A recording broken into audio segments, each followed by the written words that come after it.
Natural hair colour కోసం చూస్తున్నారా? అయితే Anoos henna and black expert వాడండి. గురువు గారు నమస్కారం. గురువు గారు నమస్కారం అండి సంధి గారు. గురువు గారు, మరి ఉగాది రాబోతుంది. తెలుగు నూతన సంవత్సరం మనందరం కూడా బాగా సెలబ్రేట్ చేసుకుంటాము. పంచాంగం తెలుసుకోవాలని అందరూ కూడా అనుకుంటారు. దట్టు సురేష్ బాబు గారిని తెలుసుకోవాలని ఆతృతగా చాలా మంది ఎదురు చూస్తున్నారు. మరి ఉగాది నామం ఏమిటి, ఎలా ఉండబోతుంది, ఉగాది పంచాంగం, అలాగే ద్వాదశ రాశుల వారి రాశి ఫలాలు ఎలా ఉండబోతున్నాయి తెలియజేస్తారా గురువు గారు? నమస్కారం అండి సంధి గారు. ముందు మనము శ్రీ పరాభావ నామ సంవత్సరం అంటే ఏంటో తెలుసుకుందాం. ఈ సంవత్సరం పేరు పరాభవ నామ సంవత్సరం. శ్రీ పరాభావ నామ సంవత్సరం. సో మీకు పరాభావం అంటే తెలుస్తూ ఉంటుంది, అవమానం, ఇన్సల్ట్ జరగటం, కొంచెం ఓడిపోవటం, అపజయము, ఇవన్నీ నెగటివ్ వర్డ్ అనమాట. ఇదేంటి నెగటివ్ వర్డ్ తో ఈ సంవత్సరం అంతా ఉంది అని చాలా మందికి ఒక డౌట్ వస్తుంది. దీని మీనింగ్ చాలా సింపుల్ అండి. ఎవరైతే అధర్మంగా ఉంటారో, ఓకే, ఎవరైతే లోన్ ఒకటి పెట్టుకొని పైకి నవ్వుతూ కపటంగా ఉంటారో వాళ్ళని ధర్మబద్ధంగా నడవటానికి, వాళ్ళ కపటాలన్నీ బయటకు కొట్టేసి వాళ్ళలో ఉన్న ఒక జెన్యున్ ఆథెంటిసిటీని బయటకు తీసుకొచ్చే సంవత్సరమే ఇది పరాభవ నామ సంవత్సరం. పరాభావం. ఎవరికి పరాభావం జరుగుతుంది? అధర్మబద్ధంగా ఉన్న వాళ్ళకి. ఎవరికి అవమానాలు జరుగుతుందంటే ఎవరైతే వేరే వాళ్ళని ఇన్సల్ట్ చేస్తూ ఉంటారో ప్రకృతి ఊరుకోదండి. నేను నా ఇష్టం వచ్చినట్టు చేసుకుంటే ప్రకృతి ఊరుకోదు. అందుకని ప్రకృతి కరెక్ట్ చేస్తుంది అనమాట అధర్మబద్ధంగా ఉన్న వాళ్ళకి. రెండోది, లోన ఏదో మోసపూరితమైన ధోరణి ఎవరికైతే ఉంటుందో వాళ్ళని కరెక్ట్ చేస్తుంది. ఎవరు చేస్తారు? నేచర్ చేస్తుంది. కాబట్టి పరాభావనామ సంవత్సరం అంటారు. వాళ్ళకి మాత్రమే అవమానం. సిన్సియర్గా ఉండి హానెస్ట్గా ఉండి చేసుకునే వాళ్ళకైతే ఏమీ ఉండదు. పెద్ద పెద్ద పొలిటికల్ పార్టీలు, నాయకత్వ లక్షణాలు ఉన్న వాళ్ళకి వాళ్ళల్లో ద్వేషపూరితమైన వాతావరణం ఉంటే బయటకు ఎక్స్పోజ్ అయిపోయేసి వాళ్ళు కింద పడిపోతారు. వాళ్ళకి అవమానం జరుగుతుంది అని గమనించుకోవాలి. గురువు గారు, మరి ద్వాదశ రాశుల్లో మొదటి రాశి అయిన మేషరాశి వారికి ఈ పరాభవ నామ సంవత్సరం ఎలా ఉండబోతుంది గురుగారు? ఓం గం గణపతియే నమః. స్వర్ణలక్ష్మి నమస్తే అస్తు. పరబ్రహ్మ స్వరూపిణి రాజ్యం దేహి ధనం దేహి సర్వ కామాంచ దేహి మే. స్వర్ణలక్ష్మి అమ్మవారు మన అందరికీ, మేషరాశి వాళ్ళకి, మీకు, మాకు, ఇక్కడ అందరూ ఉన్న టెక్నీషియన్లు అందరికీ బ్రహ్మ జ్ఞానాన్ని ఇవ్వాలని ఫస్ట్ మనం కోరుకుందాం. తప్పకుండా. ఇదేంటండి బ్రహ్మ జ్ఞానం? ఇదేదో ఆధ్యాత్మికలో వాళ్ళు వీళ్ళు మాట్లాడుకున్న లాంగ్వేజ్ ఇక్కడ వచ్చిందని అనుకోవద్దు. మనం ఎట్టి పరిస్థితుల్లో కూడా ప్రతిసారి, ప్రతి నిమిషం ఆనందంగా, ఉత్సాహభరితంగా ఉండే ఒక మైండ్ సెట్ ఉంటేనే బ్రహ్మతత్వం. ఆల్వేస్. కొన్నిసార్లు మనకు కావాల్సిన దగ్గర ఉంటాయి, కొన్నిసార్లు దూరంగా ఉంటాయి, కష్టపడి తెచ్చుకోవాలి. కొన్నిసార్లు అనుకున్న వెంటనే అవుతాయి, కొన్నిసార్లు కావు. బట్ ప్రతి సందర్భంలో కూడా, ప్రతి చోట కూడా, ప్రతి ఒక్కరితో కూడాను మనం ఆనందంగా, ఉత్సాహంగా ఉండగలగాలి. ప్రతిదీ మనం పవిత్రంగా చూడగలగాలి. అదే బ్రహ్మతత్వం. ఇది అర్థమై మనం చేస్తుంటే I'm also Brahma, you are also Brahma. ముందు ఈ జ్ఞానం మన అందరికి రావాలి, ఈ మైండ్ సెట్ అందరికి రావాలి అని మనం స్వర్ణలక్ష్మి అమ్మవారిని కోరుకున్నాం. అమ్మవారు మాత్రమే ఇలాంటి జ్ఞానాన్ని ఇస్తారు, లక్ష్మీదేవి. మిగతా వాళ్ళ గురించి మనకైతే ఐడియా లేదు. కానీ అంటే అమ్మవారు స్వర్ణలక్ష్మి అమ్మవారు. ఎందుకంటే లక్ష్మీదేవి కటాక్షం ఉంటేనే అట్లాంటి యోగులకు కానీ, మహర్షులకు కానివ్వండి, ఈవెన్ సాక్షాత్తు తిరుపతి వెంకటేశ్వర స్వామికి కూడాను లక్ష్మీదేవి లేకపోతే ఏముందో మనందరికి తెలుసు, అవతారమే ఉండేది కాదు. అందుకని అమ్మవారిని సెర్చ్లోనే ఆయనకు అవతారం వచ్చేసింది. కాబట్టి అందుకని అమ్మవారి యొక్క కృప ఉంటే ఇలా ఒక ఆనందభరితమైన, ఉత్సాహభరితమైన వాతావరణం ఉంటుంది. అందుకని మనకి శ్రీ సూక్తం అనేది వేదాల్లోనే పెట్టేశారు. ఎందుకు పెట్టారు? మహర్షులు వాళ్ళ తర్వాత ఏంటండి ఉండాలని చెప్పేసి. అందుకని అలాంటి మంచి హ్యాపీ అయిన మూమెంట్ ప్రతి నిమిషం ఉండాలని మనం అమ్మవారిని కోరుకుందాం. అలానే ప్రతి ఒక్కరికి రాజ్యం దేహి అంటే ఏంటి? వాళ్ళకు ఒక పవర్, స్టేటస్, అథారిటీ, ఒక కమాండింగ్ నేచర్. ఒక మాట నోట్లో నుంచి వచ్చిందంటే 1000 మంది వాళ్ళ మాటలు ఫాలో అవ్వాలి. ఇలా ఒక కెపాసిటీ అందరికీ ఉండకంటే రాజ్యం దేహి. అమ్మవారు అందరికీ రాజ్యాన్ని ఇవ్వాలి. ధనం దేహి. అమ్మవారు ప్రతి ఒక్కరికి ధనం ఇవ్వాలి. ఎంత ధనం ఇవ్వాలి? ఇంటి నిండా ధనం ఉండాలి.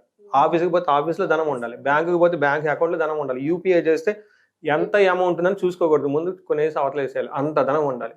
లాస్ట్ సర్వ కామాంచ దేహిమే. చాలా కోరికలు ఇంకా మనకి ఉంటాయి, అవన్నీ వెంటనే నెరవేరాలి. ఎలా మనసులో వచ్చింది అలా కోరిక నెరవేరిపోవాలి.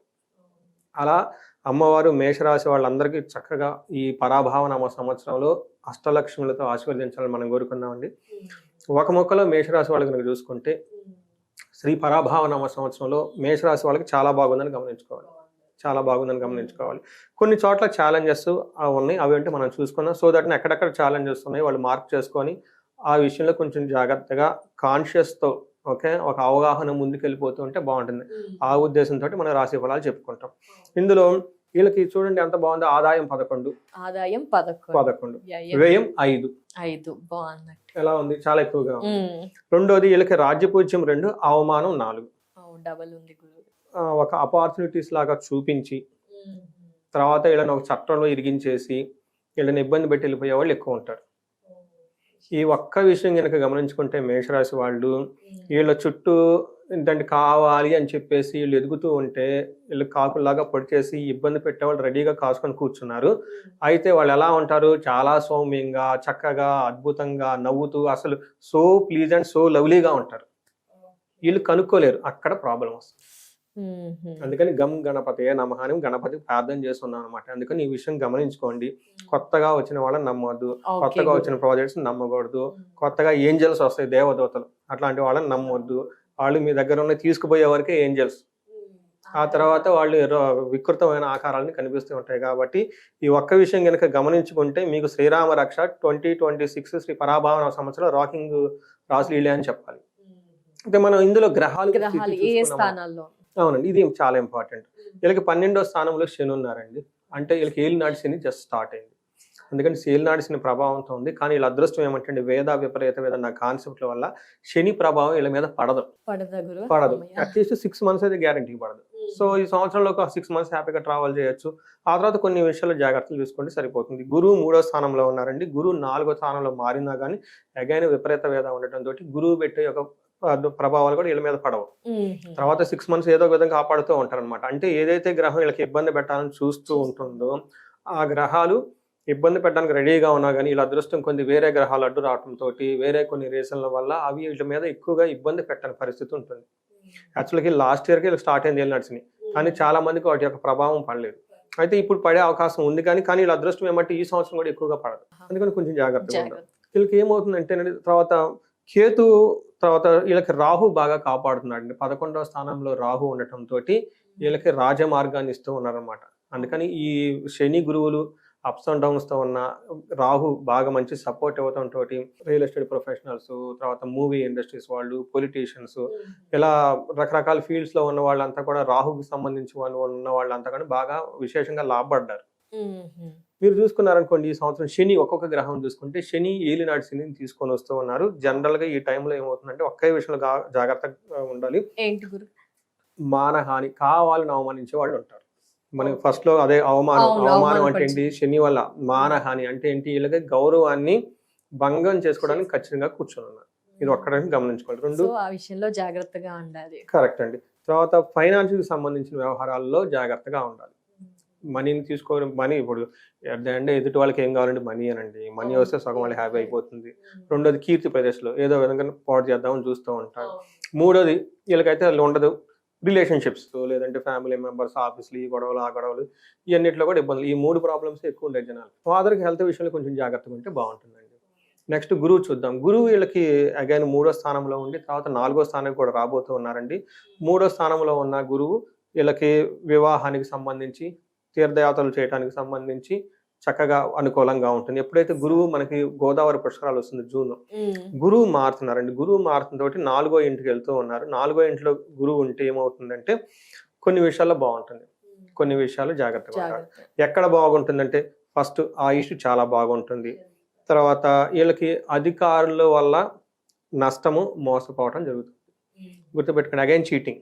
బిగినింగ్ నుంచి మీకు ఇలా అదే చెప్తున్నాను, కావాలని నమ్మించి మోసం చేసేవాళ్ళు, చీటింగ్ చేసేవాళ్ళు ఎక్కువ ఉంటారు. గురువు 4వ స్థానంలో ఉండటం వల్ల మనకి ఏమని చెప్తారంటే ధన వ్యయం, దేశత్యాగం, కలహం అని చెప్తారు. అంటే ఏముంది, యాచన బుద్ధి. అప్పటిదాకా వీళ్ళు చాలా స్ట్రాంగ్ గా, డిగ్నిటీగా, ఉన్నతంగా ఉన్న వాళ్ళు ఏదో ఒక అవసరం వచ్చేసి మాకు హెల్ప్ చేస్తారు, ఈ హెల్ప్ చేస్తారని ఒక అడిగే అవకాశం వస్తుంది, అనే ఒక అవసరం వస్తుంది వీళ్ళకి.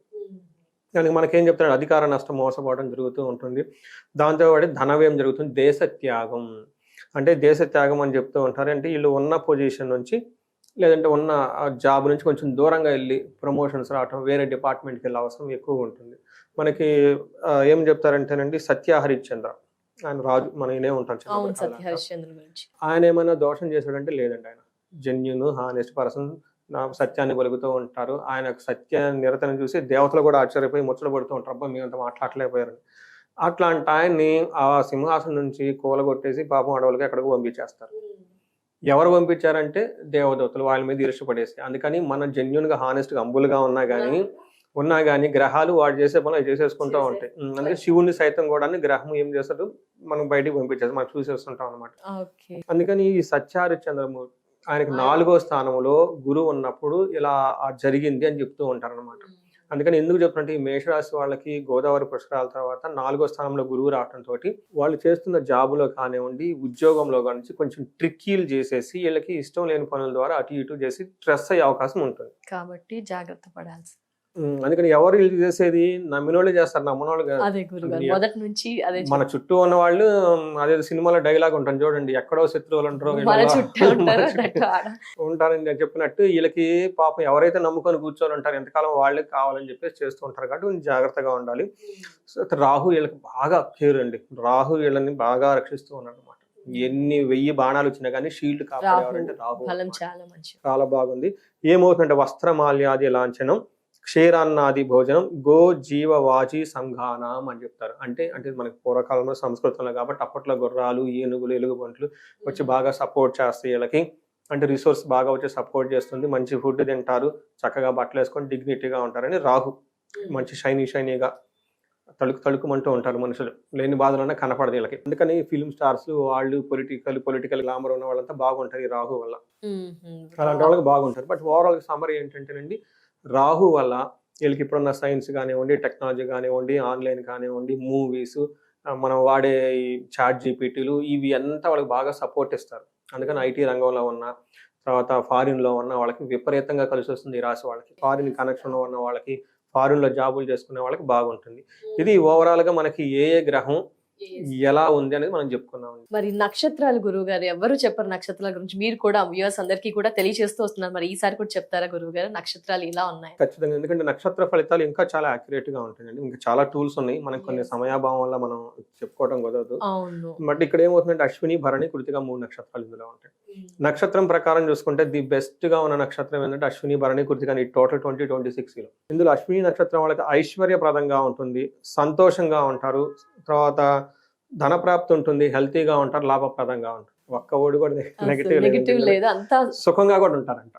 ఇంకా అంతకు మించి సంస్కృతంలో ఉన్న మంచి పాజిటివ్ వర్డ్స్ మొత్తం వీళ్ళకి ఈ సంవత్సరం మేషరాశి వారికి పరాభవ నామ సంవత్సరంలో నక్షత్ర పరంగా బాగుంటుంది. భరణి నక్షత్రం వాళ్ళకి సంపదలు ఉంటాయి, ఐశ్వర్యం ఉంటుంది, సంతోషం ఉంటుంది, ధనప్రాప్తి ఉంటుంది, సర్వజన పూజ్యము. అంటే ఏమర్థమైందండి, అందరి నుంచి బాగా రెస్పెక్ట్ వస్తుంది వీళ్ళకి, ధనం వస్తుంది, అన్ని వస్తుంది అనమాట. ధనలాభం కూడా బాగుంది. ఎందుకంటే చక్కగా 2 నక్షత్రాలు బాగుంది. 3వ నక్షత్రం కృతికా నక్షత్రం, వీళ్ళకి సంపదలు బాగుంటాయి, ఐశ్వర్యం బాగుంటుంది, సంతోషం బాగుంటుంది, తర్వాత సర్వజన పూజ్యము, ధనప్రాప్తి, అందరి నుంచి రెస్పెక్ట్ వస్తుంది. సర్వజన పూజ్యం తెలుసు కదా, సింపుల్ వర్డ్ అది. తర్వాత ధనప్రాప్తి ఉంటుంది. ఇక్కడ ఒక్క విషయంలో జాగ్రత్తగా ఉండాలి, వీళ్ళకి కొంచెం హెల్త్ కాంప్లికేషన్స్ ఉంటుందండి. ఆగస్టు వరకు బాగుంటుంది, తర్వాత కొంచెం హెల్త్ కాంప్లికేషన్స్ ఉండే అవకాశం ఉంటుంది గురువు చేంజ్ అవటం వల్ల. ఇది ఓవరాల్ గా గ్రహం ఏ విధంగా ఉంటుంది, నక్షత్రం ఎలా ఉంటుంది అనేది మనం తెలుసుకోవచ్చు. ఎస్ గురుగారు, మేషరాశి వారికి ఏ విధంగా ఉంది, గ్రహాలు నక్షత్రాల గురించి తెలియజేశారు. మరి వారు ఏం పరిహారాలు పాటించాలి, ఇష్టదైవాన్ని ఏమైనా ప్రార్థించాలి, అవి కూడా తెలియజేస్తారా గురుగారు? ఒకటి ముఖ్యం ఏంటంటేనండి, వీళ్ళు పరిహారాలు ఎక్కువగా చేసుకోవాల్సిన టైం, ఎందుకంటే ఏలినాటి శని నడుస్తుంది. అయితే వీళ్ళతో ప్రాబ్లం ఏంటంటే వీళ్ళతో కంటే కూడా వీళ్ళ ఇంటిలో అంటే భార్య కానీ, భర్త కానీ, పిల్లలు ఎవరిదైనా కానీ గుర్తుపెట్టుకోండి, ధనస్సు రాశి ఉన్న, సింహరాశి ఉన్న, కుంభరాశి ఉన్న, మీనరాశి వాళ్ళు ఉన్న వీళ్ళకి ప్రాబ్లమ్స్ అధికమవుతాయి ఇంట్లో. సపోజ్ భర్తది మేషరాశి, భార్యది సింహరాశి అనుకుందాం, ఇద్దరికి గొడవలు. ఎందుకు అంటే ఆ సింహరాశి వాళ్ళకి అష్టమ శని నడుస్తుంది, ధనుసు రాశి వాళ్ళకి అర్ధాష్టమ శని నడుస్తుంది, మిగతా రాశి వాళ్ళకి ఏలినాటి శని నడుస్తుంది. అంటే శని 3 రకాలుగా బాధపడతాడు, అర్ధాష్టమ శని, అష్టమ శని, ఏలినాటి శని. ఈ ఇందాక చెప్పుకున్న రాశులు మొత్తం శని ప్రభావంతోనే ఉన్నారు. సో ఇద్దరిలో శని ఉన్నారు, భార్యాభర్తలు ఇద్దరిలో శని ఉంటే ఏముందండి, ఒక శని భరాయించడమే కష్టం, ఇద్దరికి ఉంటే ఇంకా ఎక్కడికో పోతుంది. నాకు ఎప్పుడు లాంగ్ బ్యాక్ 2-3 years బ్యాక్ ఒక లేడీ నన్నే కలవాలని కొంచెం అమెరికా నుంచి వచ్చి ఫ్లైట్ దిగి ఉదయం 10 o'clock దిగింది, సాయంత్రం వచ్చేసి నన్ను కలిసింది. ఎన్ని సంవత్సరాలు వాళ్ళు మ్యారీడ్ లైఫ్ వచ్చేటప్పుడు 15 సంవత్సరాలు పెళ్ళయింది వాళ్ళకి, 12 సంవత్సరాలకు అబ్బాయి ఉన్నాడు. ఇప్పటికి భార్యాభర్తల మధ్య విపరీతమైన మిస్అండర్స్టాండింగ్స్ వస్తున్నాయి. కాసేపు మాట్లాడితే ఏంటంటే వాళ్ళ అమ్మ గురించి, వాళ్ళ నాన్న గురించి, వీళ్ళ అమ్మ గురించి, వీళ్ళ నాన్నగారి గురించి. ఇప్పుడు అది చిలికి గానివాన్ అయిపోయి 15 ఏళ్ల తర్వాత అసలు వాళ్ళ మధ్య విరక్తి వచ్చేసి అసలు నేను డైవర్స్ తీసేసుకుందాము, నాకు మీ ఒపీనియన్ కావాలి, నా చార్ట్ ఏంటి చూపించడానికి వచ్చేసింది. అక్కడ ఫ్రస్ట్రేషన్ అయిపోయేసి ఆ గొడవ నేను ఇంటికి వచ్చి చూసిన తర్వాత ఆమెకేమో ఏలినాటి శని నడుస్తుంది, ఆయనదేమో అర్ధాశ్రమ శని నడుస్తుంది, గోయిందా ఇంకేముంది. కూర్చోబెట్టి కౌన్సిలింగ్ ఇచ్చమ్మా, మీ హస్బెండ్ శ్రీరామచంద్రమూర్తి పాపం ఆయన శని ప్రభావంతో ఉన్నాడు, ఆయన మాత్రం ఏం చేయలేడు, నువ్వు సీతామహాలక్ష్మి, మీ ఆయన కూడా ఏమి చేయలేడు, శని భగవాన్ ఉన్నారు, మీ ఇద్దరు ఒక పప్పెట్స్ లాగా బొమ్మల్లాగా శని మహాత్ముడు ఆడుకుంటూ ఉన్నారు, ఈ విషయం మీరు గమనించుకోండి. అన్ని సంవత్సరాలు రన్ అవుతూనే ఉంది గురు. అంటే అప్పుడే వస్తుంది అది, వాళ్ళ మ్యారీడ్ లైఫ్ 15 years. ఆ నన్ను వచ్చి కలిసిన టైంలో శని యొక్క ప్రభావం ఉంది వాళ్ళిద్దరికి. కూర్చోబెట్టి ఇద్దరికి కౌన్సిలింగ్ ఇచ్చేసి ఆయన జాతకం కూడా చూసుకొని, ఏమో జాతకం చూస్తే ప్రాబ్లం అర్థమైంది, ఆయన జాతకం చూస్తే ఇంకేముంది ఇంకా 15 సంవత్సరాలు అన్యోన్యంగా కాపురం చేసుకున్న వాళ్ళు ఇప్పుడు సడన్ గా ఆ థాట్ ఎందుకు వచ్చిందంటే ఎందుకని.